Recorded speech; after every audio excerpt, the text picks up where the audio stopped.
brought you by Silver Pumps and Motors. Top quality और consistent performance के लिए सिर्फ सिल्वर पंप्स नाम याद रखना। Telugu film chamber of commerce ప్రస్తుత అధ్యక్షుడిగా ఉన్న భరత్ భూషణ్ టర్మ్ ని కొనసాగిస్తూ ఈసీ సభ్యులు కీలక నిర్ణయం తీసుకున్నారు. ప్రస్తుతం ఇండస్ట్రీకి సంబంధించి వివిధ శాఖల్లో ఉన్న సమస్యలపై పూర్తి అవగాహన ఉండటంతో పాటు రెండు తెలుగు రాష్ట్రాల ప్రభుత్వాలతో సన్నిహిత సంబంధాలున్న భరత్ భూషణ్ ఛాంబర్ ప్రెసిడెంట్ గా కొనసాగితే ఇండస్ట్రీకి మంచి జరుగుతుందన్న ఉద్దేశంతోనే ఈ నిర్ణయం తీసుకున్నట్లుగా వెల్లడించారు chamber treasurer Prasanna Kumar.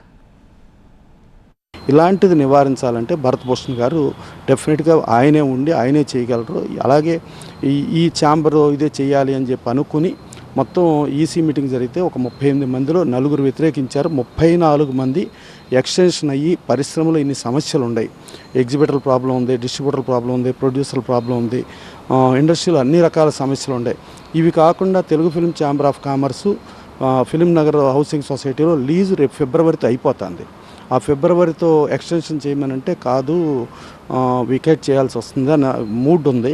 So ఇలాంటివన్నీ సార్ట్అవుట్ చేయటానికి డెఫినెట్గా ఇదే ఉండాలి అని చెప్పి అనుకుని ఆ రోజున నిర్ణయం తీసుకుంటం జరిగింది. ఇది గతంలో కూడా మనం చూసుకుంటే ఎన్వి ప్రసాద్ గారు 1 ఇయర్ పీరియడ్ది 2 ఏళ్ళు ఉన్నాడు ఆయన.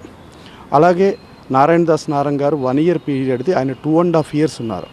2.5 ఇయర్స్ తర్వాత కూడా మళ్ళీ హాఫ్ ఇయర్లో కొల్లి రామకృష్ణ గారు ఉన్నారు. 3 ఇయర్స్ పీరియడ్ అయిపోయింది. పీరియడ్ అయిపోతే జనరల్ ఎలక్షన్కి వెళ్ళిపోదామంటే అప్పుడు ఈసీ అందరూ కూర్చుని లేదు మన 4 ఇయర్స్ ఈ టర్మ్ని ఎక్స్టెండ్ చేసుకుని ఈ మన 48 మందిలో ఎన్నుకుందామని అనుకుంటే అప్పుడు బసిరెడ్డి గారు ప్రెసిడెంట్ అవడం జరిగింది.